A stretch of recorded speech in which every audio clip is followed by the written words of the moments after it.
Hello folks, hello and welcome back to Let's Play Final Fantasy VI. I'm about to start the video here because we've got some of the new enemies here. I've got like about 5 enemies we haven't found in here. In fact, we've got barely any fights here. So, you know, I said if I found any new enemies on the way back, I'd show you them. So, here's the first two, the Covert and the Tap Dancer. They've both got about 4,500 health. The Covert, which are the guys in the front, by the way, absorb poison, they're weak to Pearl, and the Tap Dancer at the back is weak to poison. So, alright, so let's get doing with the one at the back here. I'll use the Illumina because it's amazing. And I'll be sure we'll just physically attack you, and I'll hope we just sort of get everything sorted here. Waist Shake. Yeah, that's that will try and model you. Yeah, eat Illumina. Oh, that is so powerful, that attack. Ow! Maximum damage. That's the way to go, Terra.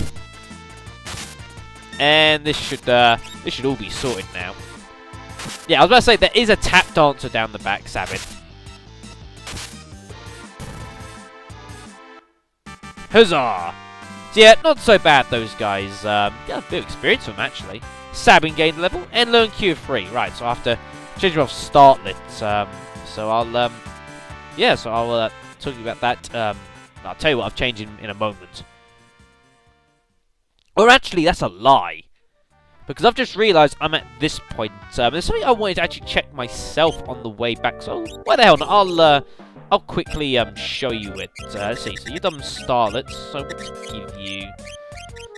Actually, we'll just quickly show you how everyone's doing. Palador, I'm not entirely sure. He's not got much else left to learn, folks. It's not like Terra, who's got like all but 3 spells in the game left to learn. I'll get him on Drain. Let's just see how anyone else is doing. We've got Lock on Tritok, who's not gotten too far. Terra's on Odin. Getting there, about 65%. And we got Setzer back on Phoenix here, so all going along well.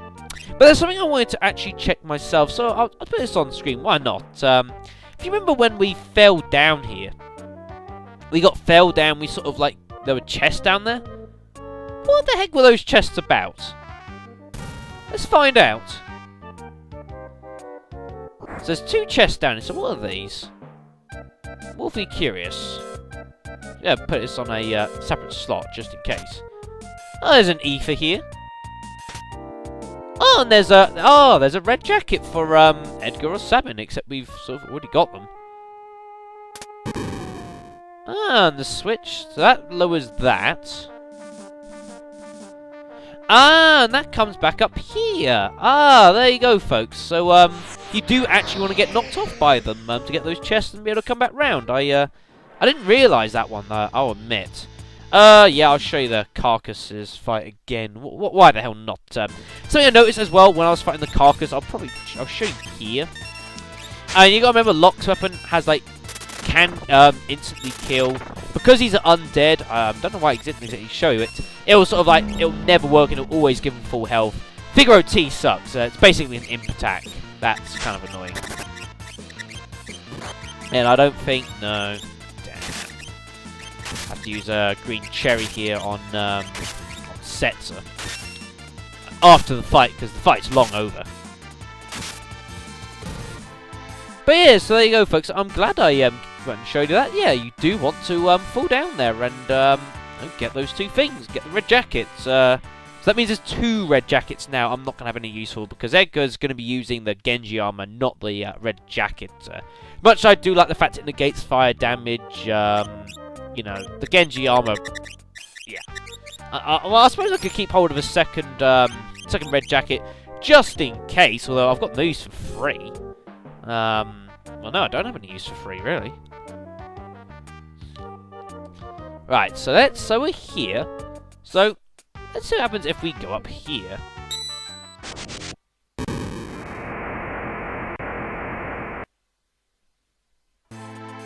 Yeah, as I thought, it's, well, let's just leave this area. Which is, well, it's, that's good, isn't it? Now, before I leave here, there is something else that needs to be addressed here. There's 2 things that I'd rather address here. First of all, the Zone Eater. Now you die. Don't you do that to Terra? You're dead. I'm not going back down there.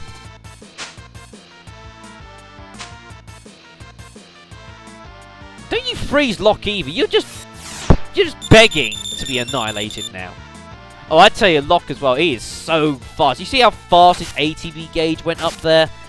Like, you know, he's got a speed of about nearly 60 now. I mean, it is just absolutely crazy, his speed. I mean, it's one of those things that you wouldn't even bother giving him, like, Odin. It's so fast as it is. Absolutely insane. Bye. Lucky that we nearly nearly got the party frozen. 666 experience. Hardy ha ha. Sadly, yes, Terra won't get any experience from that, but never mind. But I'm glad I'm glad I killed that. But there is something else in here. It's the other enemy on this on this island, and people who have played this game know exactly what I'm talking about. A very pesky little enemy, this. And I'll tell you what I'm going to do. I'm going to keep walking around until I find him, folks, because it is kind of important that we fight him. Or at least I need to for a little later on in one of my future videos. So I'll see when I find him. Right, I've just realised what's wrong here. I was wondering why I couldn't find the enemy I was looking for, and I've just realised I can't find it. It's impossible for me to find it now. It's an enemy you can only encounter in the world of balance, which I didn't realise that. I realised I looked at my notes where it's only world of balance on the Triangle Island, which is quite annoying. Let's get back on the airship, anyways. Right, so I suppose I will describe what's going on, what it was. There's an enemy you can find on here called the Intangier. No, some of you will know what exactly is going on about, anyways. Now, the Intangier you can only find here amongst like stuff like Dark Winds and is it Leafers, I think you can find here as well. Now, as far as Intangiers are concerned, they are really strong enemies. I mean, like, they have got, like, 32,000 health, and they absorb every element in the book. Now, all I wanted to do here was to fight it. But the best way to beat it, Intangier is a very weird one still. It will actually start the battle on both the Vanish and the Sleep status ailments. The Intangier, and basically, so you might think, oh, okay, so I can't hit it with a physical attack, so what I'll do, fine, I'll just, use a magic attack against it. Doesn't work like that. The Intangier is unique in that if you sort of negate one status ailment, it will actually negate the other as well. You can't do one but not the other, and it will basically just keep casting Meteor on your party and annihilate you. It's really, really bad.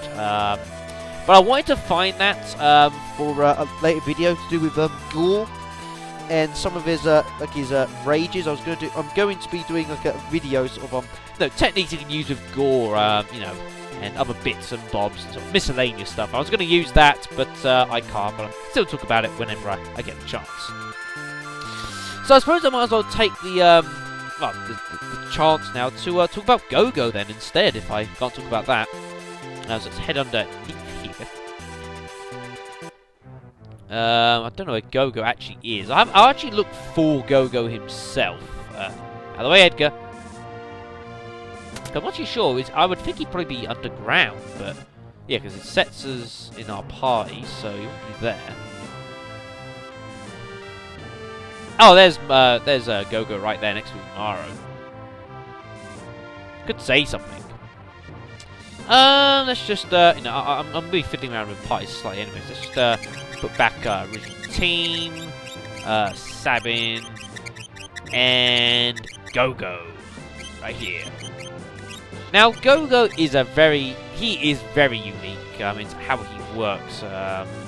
I'll go underground. I want to go back underneath. I prefer sets of music when I'm sort of explaining stuff in a way. Now, Gogo, as you heard, was sort of like a master mimer as such. Well, at least that's sort of how he's known as.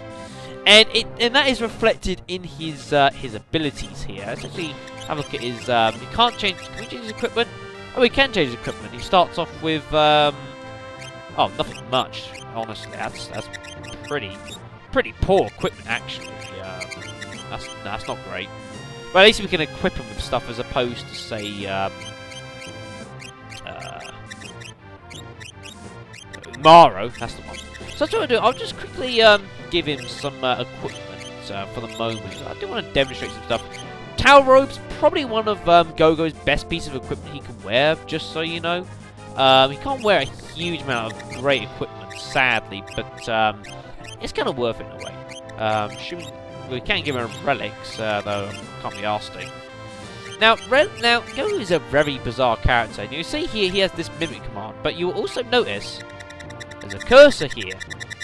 Now, Gogo has it is very special in that, firstly, you've got his Mimic command. And the way the Mimic command works is that if you choose him to mimic something, he will mimic the next action that is used. I don't know if it's by a party member or in the battle in total. I think it's just by party members. So, like, say if I have it mimic and say I get, say, Terra using Fire 3, for example, Gogo will immediately use Fire 3 afterwards on the same target, which is really nice. You know, and he'll mimic all sorts of skills and all sorts of things. Well, he mimic a lot of things. He can't obviously mimic stuff like Morph or anything, but he can do that. Now, the reason this cursor is here is because, believe it or not, you can choose his commands. This is what is really unique to Gogo. The other three commands here, you can actually choose yourself what he can do. And Gogo can do exactly what the actual person can do. So, like, say, for tools, for example. If I put him on tools, he can use all the tools that Edgar can use. Obviously, Edgar can use all of them, so Gogo can use all the tools. If I say chose a Blitz here, Gogo could use all the blitzes that Sabin's learned. There's one blitz that Sabin has not learned yet, so Gogo wouldn't be able to use that, and so on and so forth. It's the same for stuff like magic, item, all these sorts of things, rages, and you know, rages and all sorts of things, laws. You know, you get the idea, folks. You can put him on that, and the nice thing is, really, you can do with him as well, is you can also select multiple commands for one slot, which well, what the hell's the point of that? I mean, you know, it's a bit bizarre. Well, that's quite handy if you, say, decide to have Gogo at the Colosseum. Because the problem that you have sometimes, say, with, like, say, sometimes I like use Sabin, you know, to get real big amounts of physical damage, is that, you know, sometimes he'll use magic attacks, and it's, like, pretty pointless. Something like Edgar, for example, with his jump setup. I just want him jumping, not casting magic. So what you can do in the Colosseum, because he can't mimic, is you can just select what free commands are. So let's say I want to just, you know, say just use, I don't know, whatever. You know, say I just wanted to fight something, then I can choose that, and Gogo will only fight, and he will only do what you tell him to, which is really, really nice, and makes Gogo actually really quite useful in the Colosseum, and very dependable in the sense that you can actually choose what command he has as he goes in, which is, you know, pretty cool. Obviously, you can't use stuff like a throw. You can't use commands that, you know, your team couldn't use, you know, in the Colosseum, but you know, it makes it really, really nice. And you could, if you like trying to just wait a fight out, you could just give him a load of commands that will sort of like, you know, there's no threat of him like killing himself or anything like that. So you could give him like a sword tech, some tools, and say some rages, and you know, he's pretty good to go. And it makes Gogo quite a handy character, I think. I think Umara gets a little bit of bad press, but Gogo is actually a pretty decent character to have, actually. You know, if you can find him earlier on, you know, you want to make use of him, you definitely can. He's pretty handy in the Colosseum, actually. So I'm going to give Gogo, you know, I'm going to give him a thumbs up. I'm not going to use him as far as you know, Kefka's Tower is concerned. I'm not sure I actually use him at all. I might slightly, but you know, he's actually a pretty good character to use, actually, folks. So, you know, don't be afraid to use him. Right, he can't use brilliant amounts of equipment, but that's not so much a problem. Right, well, I'm going to call it a video, folks. You know, we've now done all the sort of dungeons and areas in the game, bar Kefka himself. And as far as Kefka's concerned, we will obviously we will begin our march to his castle tower, but not just yet, folks. There's a few more things that we haven't done yet. So I'm going to just quickly go take some time to rearrange my party here, and I'll see you in the next video, folks.